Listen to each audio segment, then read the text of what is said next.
রমজানে তাহাজ্জুদ পড়ার একটা সুবর্ণ সুযোগ, কারণ সাহারি খাওয়ার জন্য তো ওঠাই লাগে। একটু তাহাজ্জুদের অভ্যাস করবো আমরা। রাজি আছি তো সবাই? তাহাজ্জুদের সালাত পড়বো। কিসের নামাজ?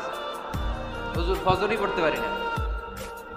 ফজরই যে ফজর পড়ে তার জন্যই না তাহাজ্জুদ, ঠিক কিনা? ফজরই তো পড়তে পারি না, তাহাজ্জুদ করবো কখন? তাহাজ্জুদ করলে আপনার মর্যাদা বাড়ায় দিবে কে? রব্বুল আলামিন বলেন, ওয়া মিনাল লাইলি ফাতাহাজ্জাদ বিহি নাফিলাতান লাকা আসা আন ইয়াবআসাকা রাব্বুকা মাকামান মাহমুদা।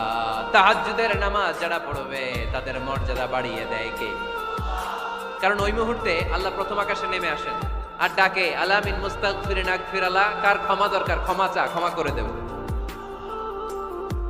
আলা মিন মুস্তাকসিন আকসুলা, কার খাবারের দরকার পোশাকের দরকার চাও দিয়ে দেব। চাও, কার কি লাগবে চাও আমি দিয়ে দেব।